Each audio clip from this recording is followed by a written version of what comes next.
अस्सलामुअलैकुम। New Oxford modern English workbook 5। आज हम इसमें यूनिट 2 डज ही रिमेंबर की एक्सरसाइजेस को सॉल्व करेंगे। आप अपनी वर्कबुक्स भी ओपन कर लें। यहाँ पर मेरी आपसे एक हम्बल रिक्वेस्ट है कि मेरे चैनल को ज़रूर सब्सक्राइब करें, लाइक के बटन को भी प्रेस कर दिया करें और मेरी वीडियोस को दूसरों के साथ भी शेयर किया करें ताकि मेरी भी हौसला अफजाई हो। एक्सरसाइज ए का क्वेश्चन नंबर 1 है, use the following adverbs and verbs in sentences of your own. यहाँ पर ये एडवर्ब्स और वर्ब्स दिए गए हैं। एडवर्ब्स क्या होते हैं? जो डिस्क्राइब करते हैं वर्ब्स को, तो इनके सेंटेंसेस बनाने हैं। मैंने आपके लिए यहाँ पर सेंटेंसेस बना दिए हैं, लेकिन आपने इनसे हेल्प लेते हुए खुद भी कोशिश करनी है सेंटेंसेस बनाने की।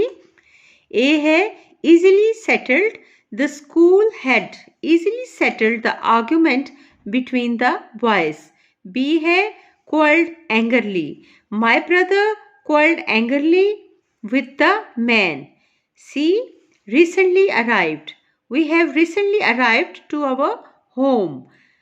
Quietly approached, the cat quietly approached the bird. E noisily entered, a group of students noisily entered in the classroom. F है unexpectedly arrived, गैर मुतवक्का आमद होना किसी चीज की।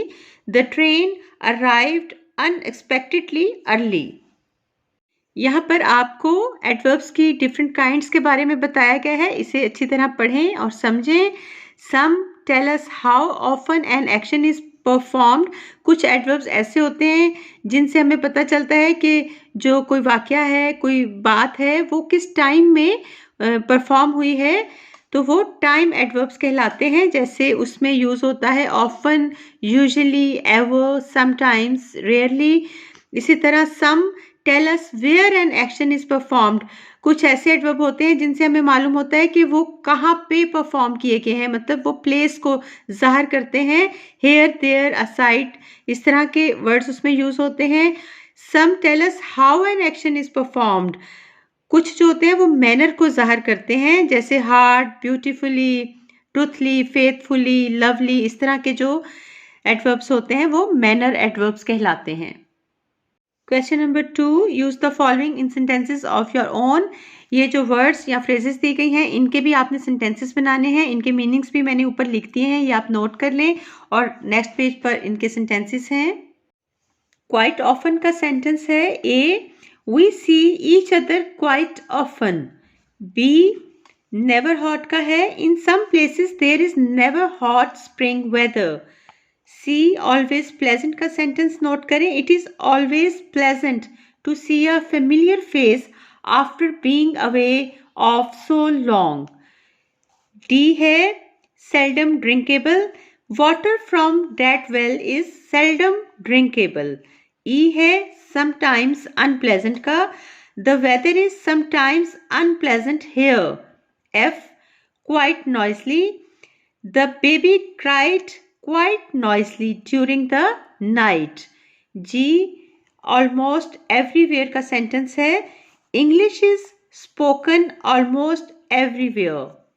एक्सरसाइज बी, अ क्रॉसवर्ड, ये एक पजल है, इसे फिल करना है और ये बहुत इंटरेस्टिंग होता है। This crossword will help you. यहाँ पर देखें, झाड़ू की शक्ल बनाई है जिसे इंग्लिश में ब्रूम कहते हैं। ब्रूम अप योर इंग्लिश, यानी यहाँ भी आपको झाड़ू की पिक्चर बनाकर क्लू दिया गया है। और ब्रूम अप यानी आप अपने स्किल को, अपने नॉलेज को, अपनी मेमोरी को ब्रूम करें, ब्रश करें, पॉलिश करें इस पजल को हल करते हुए।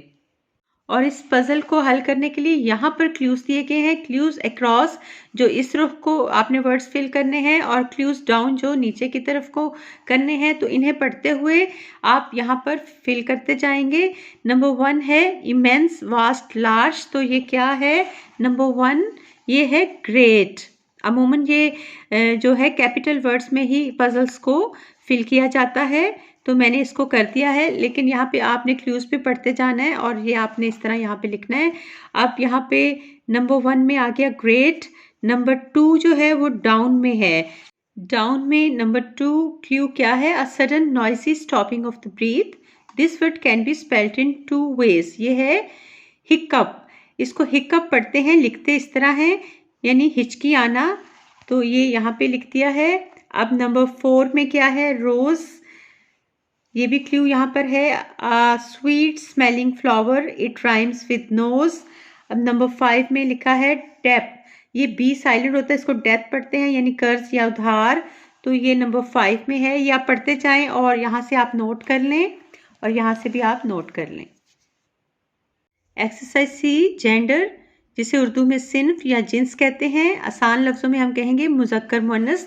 तो ये यहाँ पर तमाम मैस्कुलिन फेमिनिन जेंडर लिख दिए गए हैं। यहाँ से आप इनको पढ़ें, समझें और नेक्स्ट पेज पर भी हैं और आगे ये इसकी एक्सरसाइज है। A lot of names in the female gender end with ESS। बहुत सारे जो फीमेल जेंडर हैं उनका एंड ESS पर होता है, जैसा कि यहाँ एग्जाम्पल में भी आपको दिया गया है। इसे पढ़ें, समझें और याद रखें। अब एक्सरसाइज सॉल्व करते हैं। Bride groom, bride, hen, rooster, मैंने ऊपर उर्दू में भी मीनिंग्स लिख दिए हैं।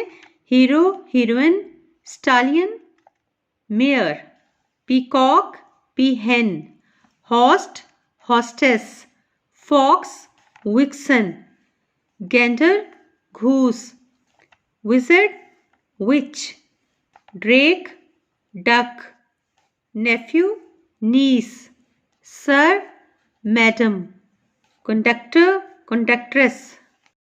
Thank you. Allah Hafiz.